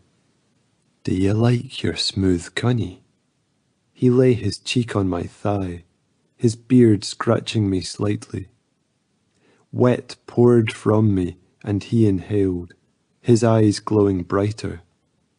He began laying kisses on my inner thighs and soft lips, waiting for me to admit my struggles had been in vain.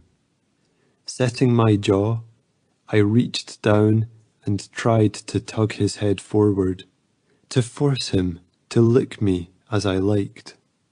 Dagon caught my hands in surprise. Samuel chuckled so hard, his laugh shook me as I lay back on his chest. I shot him an annoyed look. She grows bolder, Samuel said to Dagon in an approving tone. Aye, she's a courageous one, but it is a pleasure to teach her to mind.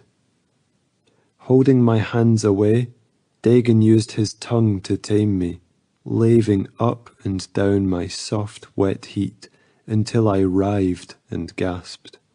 He pulled away with a wicked smile. What do you say, Brenna? Are you glad to be shaved? I glared at him, and he teased me some more. Finally, I nodded vigorously, silently begging for release. Good lass. He praised me, using finger and little kisses on my pleasure bud to send me convulsing over the edge. All too soon, he was kissing and licking me again, and the coil of pleasure tightened in me again. As he worshipped between his legs, his finger dipped and probed lightly at my bottom hole. I clenched, and he shot me a mischievous look. One day, wee one, he said to me, I will take you here, while my brother takes your cunny, and we will claim you together. As his finger slipped in and out of my lower hole, I scrunched my features and made a face. Dagon's laugh echoed around the chamber. You dinna like the sound of that, lass? I squirmed away from his finger, still frowning. Brenna, Samuel warned, clutching me tighter. It's all right, brother, Dagon soothed. Brenna, you dinna believe I can make it feel good. Before I could nod or shake my head, he dipped his head and fastened his mouth on my overstimulated nub. I tried to escape, but between him and Samuel, I couldn't move to escape Dagon's insistent tongue. My mouth opened in a silent gasp, and Samuel gripped my hair, turning my head to claim my mouth. I panted heavily, and Samuel drew back, nibbling on my lips instead. Between my legs, Dagon did the same, licking and sucking until I gasped into Samuel's kiss. Over the next few minutes, I learned something about my two warriors. They thought the same. One would probe his tongue into my mouth, stabbing and possessing, while the other thrust his tongue into my cunny. My mouth fell open, lax, and my eyes were half lidded as two men fed on my sweet lips, one above, one below. Eventually, Samuel transferred his snuffling kisses to my ears, while Dagon remained at the centre of my legs, sucking on my pleasure spot until I shuddered onto the pelts. In the languid aftermath of my release, I realised Dagon had ventured further, sweeping his tongue up between my buttocks. It felt good, but I fought to close my legs and keep him out. With a small growl, he pinned my thighs and, gripping my bum cheeks to hold them open, vigorously tongued my dark hole. I didn't want it to feel good, but it did. I reminded myself that he'd washed me thoroughly. All the same, I was glad when he added 2 fingers to my cunny, stroking my sensitive pearl to another shattering climax. Is she ready for a good hard fucking? Dagon asked Samuel as I lay convulsing on the pelts. She was born for it, Samuel growled and swung into place over me. He kissed and rubbed his bearded face against my breasts for a minute or two, letting me come down from the precipice before he spread my legs, set himself at my slick centre and slid inside me. The shock waves began all over again. I thrashed on his pillaging cock. His manhood stretched me, but my soaking cunt accepted him. He fucked me hard, and I accepted it like I'd been made to bounce on the end of his huge rod. I lifted my legs and hitched them around his hips so he could drive deep, cursing as he came. Without further ado, Samuel pulled out, his slickened spear still hard and jutting from his hips, and Dagon took his place. The black-haired warrior drove home in a great lurching thirst that had my head flying back. He bottomed out and retreated only to do it again. The orgasm came from deep inside me, almost breaking me. I gasped and panted and clawed at the pelts. "Do you see how it will be, lass? Two men unable to sate themselves on your body. We will pound your heat and then flip you over for a good arse fucking while one takes your sweet mouth. Then a nice long rest and a bath before we do it again." He pulled out and rolled me over, belly on the pelts. Oil, brother. She'll take her pleasure with something in her ass. Dagon slid back inside my wet heat, but added a finger to my bottom hole, swirling and working one thick digit inside me. My body cramped around the oiled intruder. I felt full to breaking. Samuel came to my front and set his cock at my mouth. "Lick me," he growled, taking my hair and guiding me to clean his member. They played with me like that for a while, Samuel using my tongue to lick him back to hardness, while Dagon squeezed and rubbed my bum, finger-fucking my dark entrance, while his cock remained sheathed inside my cunt. Finally, Dagon tired of playing with my ass. Samuel drew back, stroking himself off in front of my face, while his warrior brother slammed hard into me. They both finished within seconds of one another, Dagon gripping my hips hard enough to leave marks, while Samuel painted my face with seed. They spent some time spreading it over my skin, claiming me, before washing me off and carrying me to bed. Time passed, and I knew not how long I stayed in the cave. It was more than a sennight, for my monthly bleeding came and went. The warriors doted on me during that time as they always did, bringing me food and taking me to bathe. The pampering continued after my menses ended. I grew to enjoy the way they coddled and cared for me, though I wished I could communicate with them. Sometimes they lounged and spoke of their past, warrior exploits. They seemed to have battled enough for 3 lifetimes. At times they mentioned kings with foreign names, or kings who I had heard of, but who had died long ago. If I could, I'd ask them about their past, and how they came to live on a mountain as a berserker clan. At times they returned from the hunt, smelling of blood, eye bright with that strange golden light.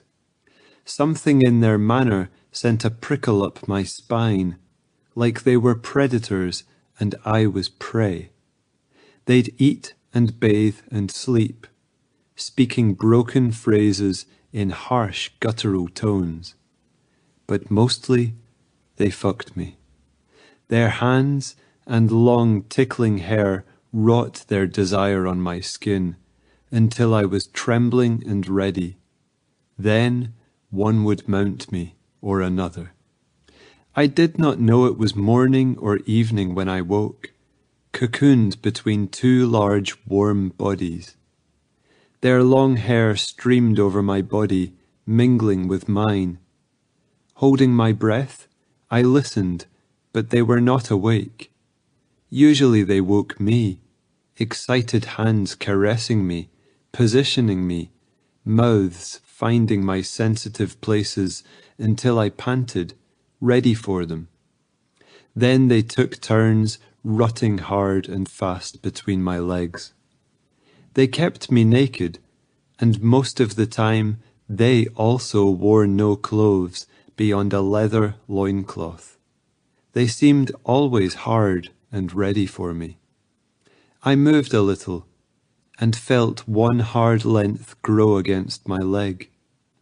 I felt the heat roll over me, claiming me, and for the first time in a moon, I was ready before they were. Staring at Samuel's beautiful sleeping face, my fingers sought his member and stroked it with the barest of movements. The shaft grew longer against me. I would not have thought it possible. Behind me, Dagon sighed, and I reached behind me, seeking his thickness with a tentative finger. My small hands encircled them, taking liberties. Another sigh behind me, and echoed by Samuel, and I looked up to see a little smile playing on the blonder man's face. "Someone's awake," he said. He opened his eyes, and I blinked at the bright gold light. "You think she's ready for us?" Dagon breathed at my ear, and I heard his smile. "Always." Samuel came to hands and knees and rolled me under him. When it was over, our bodies lay twined together on the pelts. "To think how long we went without this," Samuel said. His fingers traced my cheek. As time went on, they'd stopped touching my scar, but I no longer minded as much. It had been so long since I'd left the mountain. The rest of my life seemed almost a dream. While Dagon rose and fed the braziers, Samuel continued to stroke my face and hair. His gaze held a touch of melancholy. So young and lovely, the beauty of a flower, meant to fade. My brow furrowed. "It does no good to think on this, brother," Dagon called. "My brother has never taken a woman into his home or his heart." Samuel looked at me, but I could feel his annoyance at Dagon's comment. He came to be a berserker a different way, and has never known any other life. "I am still witch-born," Dagon protested. "Unnatural." "A monster," Samuel agreed, "like me." I didn't like this line of talk.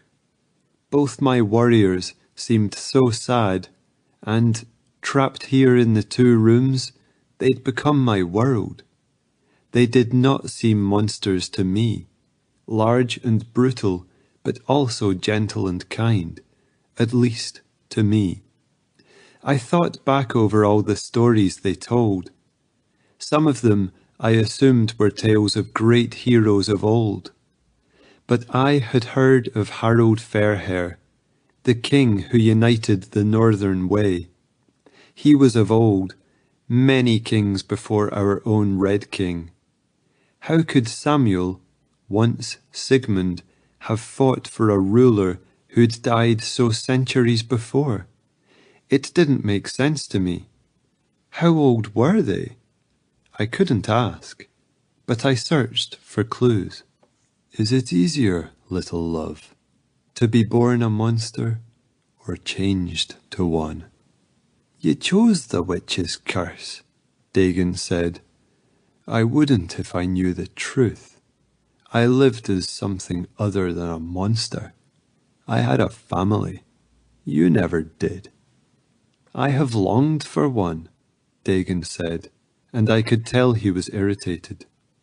"My wolf brother doesn't understand what I lost," Samuel told me, and Dagon let a little growl, prowling around the perimeter of the room. I glanced back at the dark-haired warrior, nervous. Immediately, Samuel looked contrite. "Calm, little love. We will not hurt you. It is an old quarrel." Dagon blew out a frustrated breath. I still felt unsettled, and I didn't like it. I put my hand on Samuel's shoulder and squeezed. He captured my hand and kissed it. I reached out my other for Dagon and he came closer. Our little love doesn't like seeing us fight, Samuel remarked, but he didn't sound upset. He held my hand in his own massive paws, rubbing and massaging, cradling carefully like it was a fragile bird. She knows the way to soothe us. Come, Brenna. Dagon tugged my hand. Let us teach you something new. He lay a pelt before the dye and helped me kneel before Samuel. Whenever I anger my brother, it'll be up to you to settle him. With a small smile, Samuel shifted his loincloth and drew himself out. Touch him, Dagon said into my ear. The dark-haired warrior crouched behind me, coaching me as I took Samuel's shaft in my hand and stroked him. Now your mouth, wee one, he instructed. As my lips brushed his cock, Samuel closed his eyes. I took it as a good sign. The truth was, I liked finding ways to please them. On my knees before the great warrior, I felt content. My tongue touched his thick flesh, and his cock jumped. I circled around the pink crown, then, at Dagon's insistence, pushed my head forward to swallow more. Samuel was too thick for me to take down very far, but I tried my best, backing off and working my mouth down again. Dagon's fingers sifted in my hair, and he worked my head up and down in a rhythm until Samuel stiffened and came. Cum spilled from my mouth and down my chest. Samuel sat up and fed it to me, smearing it over my lips and breasts before kissing me. You smell of my seed, he growled happily. His golden eyes glowed. My turn. Dagon took a handful of my hair and tugged gently to turn me to him. I rose up on tall knees and gave him the same service. With his dark hair and golden eyes, he looked like a wicked beast, feral. For all his gentle coaxing when I serviced his brother, Dagon was more forceful with me, gripping my head and moving it up and down the shaft. I gripped his thighs and breathed through my nose until he spent himself. Samuel tugged me to my feet. He sat on the rock, his manhood sticking straight up. I thought he wanted me to lick him again, but he took my hips and lifted me onto his cock. We both sighed as I sank down his shaft. As always, his thickness stretched me to pleasure's breaking point. His hand slipped between us and his thumb caught my pleasure nub, stroking until shockwaves radiated through me. I convulsed, my hands tearing at his hair. His mouth found my neck, licking and sucking the tender skin. His lips drifted to the thick scar tissue. I tolerated it for a few moments before tugging his head away. A growl rumbled through his chest, but he moved onto my chest until I arched back, offering my breasts to him as he licked, teased, and sucked the tender mounds. Dagon came to prop me up, and I leaned back against him, smiling as his head came down to claim my mouth. His warrior brother finished worshipping my breasts and pulled me against him. Samuel gripped my hips hard and lifted me up and down on his shaft. Pleasure claimed me again, vibrations starting deep, deep inside me and spreading outwards through my whole body. I gasped and clawed at Samuel's arms and muscled shoulders. The big warrior roared and lay back, pulling me over him. Ride me, he ordered, his eyes piercing mine. I struggled to get my limbs together. I felt Dagon's hand smooth down my back, squeezing one butt cheek and then the other before smacking it. Up and down, Brenna. There's a good lass. Give my brother relief. Finding purchase on the rock, I straddled the big warrior and pushed myself up and down. My skin grew slick with sweat. Dagon spanked me for a while to encourage me. Then his fingers slipped in the crevice between my buttocks. I jerked up to escape the probing digit, and the dark-haired warrior smacked my bottom again. Samuel's fingers tugged my nipples, drawing my attention. Faster, he grunted, and I obeyed, rocking over him as he pulled my nipples to control the pace. The pain made me clench down on the blonde's giant cock, and he grabbed my hips and pounded me from beneath until he came with a roar. I'd barely recovered before Dagon gripped my hair and pulled me off Samuel's cock. Lick him clean, the dark-haired warrior ordered hoarsely, while I take you from behind. Bent over Samuel's prone body, I obeyed. In the heat of arousal, Dagon's usual joking manner disappeared, but I didn't mind. They'd primed my body for fucking, and I revelled in the feel of the dark-haired warrior's hard thrusts, while I worshipped Samuel's turgid member. Dagon pulled out before climaxing and painted my back with his seed. I'd grown used to our coupling ending with me covered in their cum, but this time I was well and truly covered. The warriors seemed so pleased. I was afraid they would not let me bathe. At last, Dagon led me to the heated springs.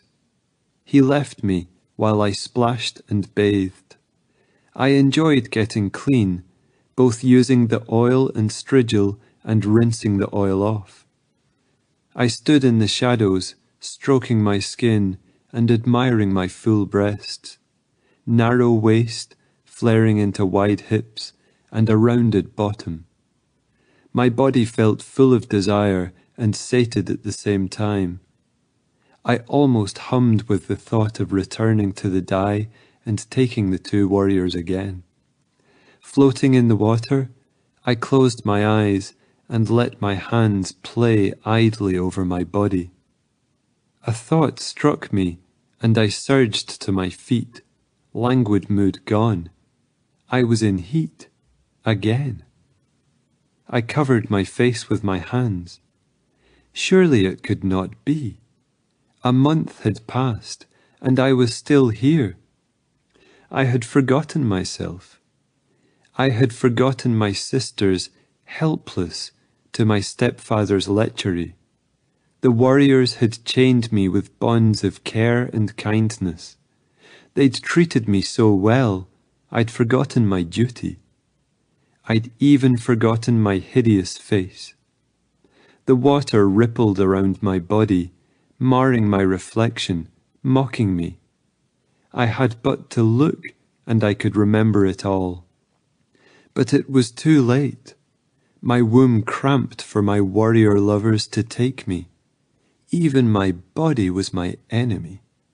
My mouth opened in soundless scream. I staggered back to the room and pulled a pelt around me. I had no boots or clothes, but I could not delay. For the first time since they'd brought me to the cavern, I entered the hall and moved towards the cold outside air, escape on my mind. Samuel had told me never to venture out by myself, and the threat of danger had been enough to keep me. That, and their caressing touches, so welcome after a lifetime of being an outcast. In the soft light of love, I was blind to my true ugly self. The witch had indeed chosen well. Awash in bitter thoughts, I stepped out of the cave and onto the mountain ledge, blinking in the light. The sun hung low in the sky, evening or morning I did not know. A path led from the lip of the cave down the mountain, and for a second it seemed I could escape. Movement caught my eye, and I startled as the shapes emerged from shadow. The mottled fur a natural camouflage against the stone. Everywhere I looked, I saw wolves. Just like that, my dream of escape turned into a nightmare. I backed away from the path off the mountain, one hand clutching the pelt, the other covering my scar. Pitiful protection from these beasts who now surrounded me, a few even cutting off my re-entrance into the cave. I was trapped on a mountain with a pack of wolves, my earliest tormentors. My mouth opened and worked in a cry no one could hear. A wolf had taken my voice and changed my life forever, and now wolves would take my life. There was one way open to me, the edge of the cliff. Tears now streaming down my face, I inched backwards. A dark wolf darted out before the rest. He didn't growl, just stood alert, watching me. That's when I realized all the wolves had golden eyes. My head started weaving back and forth. No, it could not be. A golden wolf, larger than all the rest, ran out from the pack and drew abreast with the dark one, and I knew then beyond all doubt, here was Samuel and Dagon. The berserkers were not men given to rage like beasts. They were beasts, wolves. Mouth still stretched in a scream, I turned and ran. My feet pounded on the stone. I could not escape them, but the ledge ended a few feet from me. I could throw myself over and die. A great blast behind me drove me to the ground. My hair blew as if tossed by the wind, but the air was still. No. A snuffling growl came from behind me. Brenna. I scrambled to my feet and whirled. The dark wolf only a foot away, its mouth open and tongue panting. Was there sorrow in its golden eyes? I put my hands up in a gesture for it to stay away. Samuel crouched a few feet behind the wolf, bent over on hands and knees. He was naked but for a loincloth, as I had seen him many times. Brenna, he choked out, and then repeated in a clearer human voice, please. In my haste to escape, I misjudged how close I was to the edge. One tiny step backwards, and I started falling. The wolf leapt. Jaws snapped onto the pelt and jerked me forward. I clung to the fur robe as the wolf dragged me back onto the mountain ledge. For a second, my feet kicked over the rock, in the empty air, but the thick pelt saved me. That and the crushing jaws of a wolf. Samuel leaned over me, worry scribed in every line of his face. Brenna. His hands roved over my body, checking me. Beside the blonde warrior, the dark wolf whined. Samuel lifted and carried me to the room with the pelts. I stared into the golden eyes, piecing it all together. These were the berserkers of old. Over the centuries, they'd fought for kings and different countries, finally settling in the highlands, secluded and alone, where no one would know they were wolves. They needed a slave to sate their lusts, and consulted a witch who told them to find me. For who would miss such a hideous peasant woman whose flesh already bore the scars of their kind? I lay on the pelt, pain bubbling through me despite Samuel's gentle ministrations. He stripped my dress away and wrapped my throat, then lay beside me, stroking my hair from my face and speaking to me in a soothing tone. Brenna, I am sorry. I wish I could have told you another way. I'd do anything to take away your fear. His hand brushed my scar and I stiffened. Closing my eyes, I turned my back on him. Samuel settled one great arm around me, pulling me back to his front. His sigh blew through my hair. Please, little love, do not fear us. I do not know what gave you those scars, a wolf or a normal dog, or one such as ourselves. We are witch-born. The beast lives inside us, and it can be sated. Somehow you. He paused to tip his head into my hair and take a deep breath, as the warrior did so often. You soothe the wolf.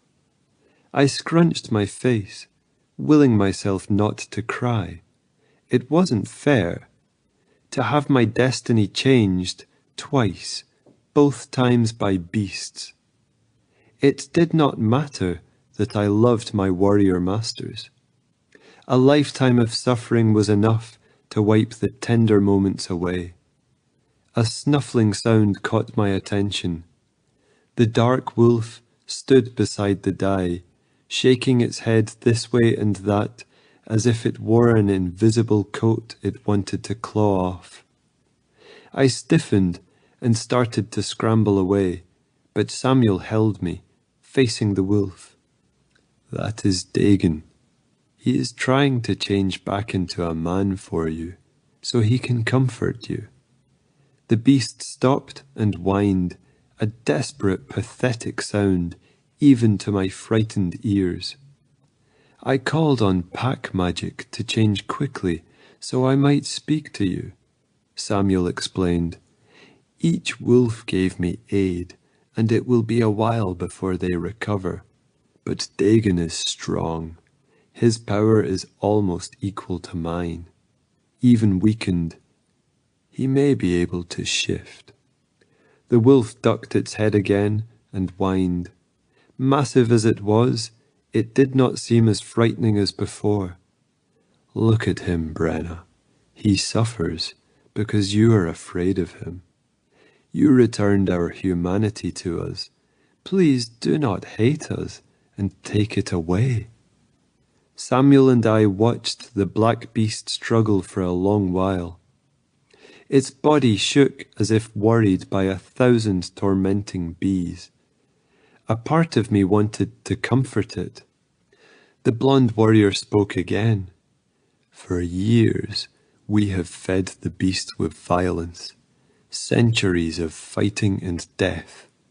The killing rage is sweet when it is upon us, but it leached us of all goodness until we were hollow inside. He rolled me to face him, but I still heard the wolf snuffling and fighting to shift behind me. I did everything to cling to humanity, sought out woman, carried out good deeds, even renounced the warrior way, took a vow of piety, and changed my name to become a priest. But my prayers were not answered. His great hand covered my scars, and for once I didn't flinch away, held in thrall by his story and his eyes.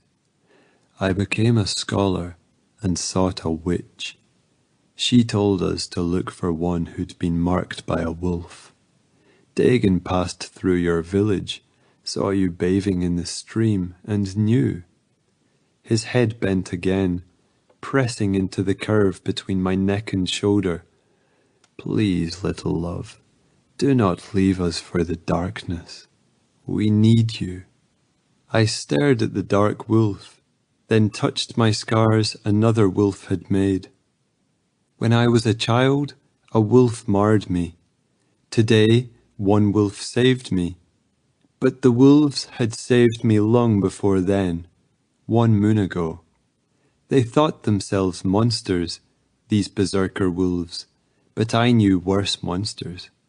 My stepfather was one of them. Samuel shifted his head from my shoulder, and I rose and went to where Dagon lay, exhausted in a failed attempt to change. His ears pricked up, but he didn't move. Large as he was, he seemed as tame as a pet dog. A few feet away, I knelt and stretched out my hand. My whole body shook with fear, but I embraced the terror. I accepted the wolf. It would accept me, or I would die. The berserker Dagon raised his head. I felt the loops of power, the pack magic that Samuel described. I did not know how I felt it, but I did. The warmth spread through me, carrying me forward to my dark-haired wolf. Outside, one by one, the wolves began to howl. An aching melody echoed down the hall, a sad yet triumphant sound. No wolf was angry or slavering for my flesh. I felt buoyed by the impromptu chorus, lifted up. With fluid predator strength, Dagon rose and padded to my side. I hugged the wolf, burying my face in its dark fur, smelling the scent of woods and wild. I felt Samuel at my back and the first tingles of power before the blonde tugged me away. In a brief blast of golden lightened magic, Dagon shifted. Then I embraced the man. I slept between the two men as always. After the change, Dagon struggled to speak, his golden eyes communicating his longing. A few snuffling attempts at speech, and I lay my finger against his mouth. I didn't need words of comfort. Taking both warriors' hands, I led them to the bed. We curled up together. Dagon was the first to fall asleep, and all the days of him returning from the hunt, smelling of blood and wanting to only eat, sleep or rot made sense. "So now, Brenna, do you understand?" Samuel asked. I nodded. When the beast took over, it took their human speech, and the effects took some time to shake off. Samuel and Dagon were leaders of the pack, Samuel at the head and Dagon a close second. After centuries of fighting, the beast dominated their human side. They needed a panacea, someone or thing that could bring their beast back under control. They searched and consulted a witch and then found me. I didn't know why I could calm the wolf, but it didn't matter. I had saved them. "You know who we are and you accept us," Samuel told me. "We need you here with us for all time, Brenna, though sometimes I wish there was another way. I know what it is like to have a witch speak and change your life." I slept a little, and when I woke, the two berserkers were watching me. Samuel set a silver torque at my hand, an ornament of old. Warriors sometimes wore arm rings in fealty to their chief or king. They looked like both the jewelry of a princess and the collar of a slave. Perhaps it was both, something in between. A band to honor a savior and mark a thrall. I touched it. "We wish you to accept it," Dagon said. His voice was still husky and his eyes glowed, but he was fully man. "This will mark you as ours among the wolves." I stared at the torque. They were asking me to make a decision, not to stay or go, but to accept my place. I was ready to accept, but for one thing. I took some time making hand gestures, but I made them understand. You worry for your family, Samuel interpreted. I gestured to my hair and curvy body, then stretched my hand out, indicating a shorter height. Your sisters, Dagon guessed. You want to know they are cared for. I hesitated, not knowing how to tell them that I feared my stepfather might be a threat. Large fingers tipped my head to face Samuel's. The big blonde stared into my eyes. I felt a tingling down my spine, but held still. After a long moment, Samuel blew out a sigh. You do not trust your mother's husband around them. I nodded vigorously, while Dagon and Samuel exchanged glances.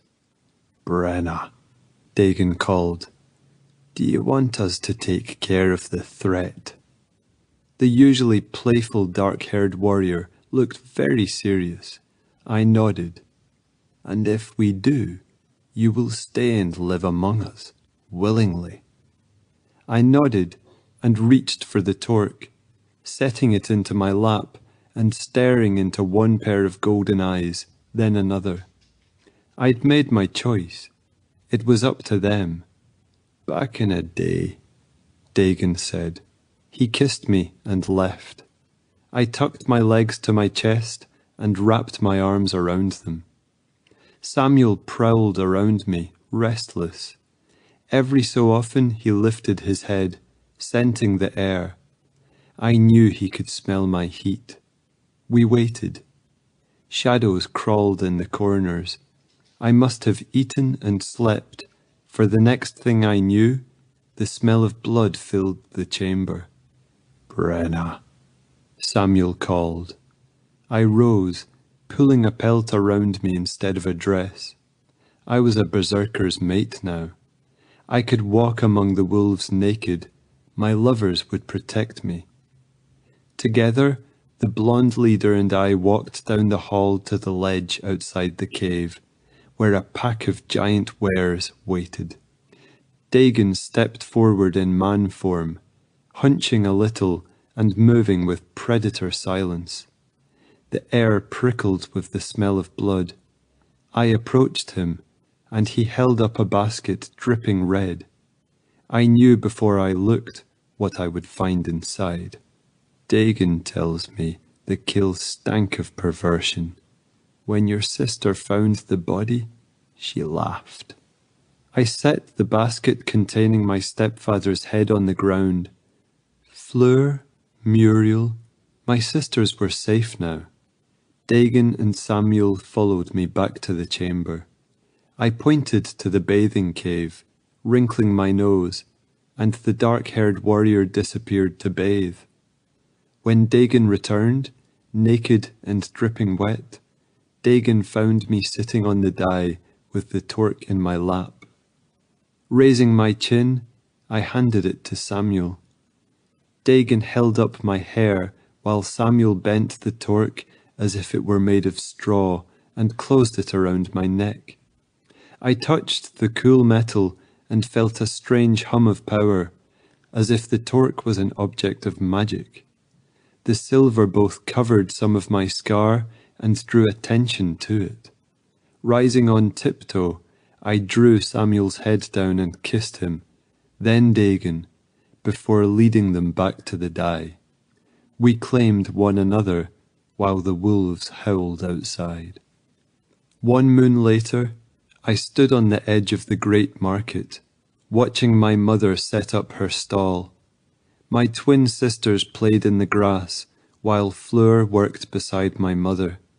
We found a merchant who will pay good price for their wares, Samuel had told me, and every month the eldest sister finds fresh meat on their doorstep. We will watch over them. As I watched, I felt a flare of power behind me in the forest, signalling a wolf changing into man form. My sister Fleur's head jerked sharply in our direction. and she started to move towards my hiding place. I stepped back, but my mother called Fleur, and my sister went to help her, still frowning in puzzled thought. I turned my back on my family and headed deeper into the forest, where two men waited for me in the thick underbrush. One dark, one blonde, huge forms hunched and lurking in the shadows, lit with two pairs of golden eyes. The end. This has been Sold to the Berserkers, a Menage Shifter romance. Written by Lee Savino, narrated by Robert Ross. Copyright 2016 by Hannah Lee Savino. Production copyright 2017 by Hannah Lee Savino.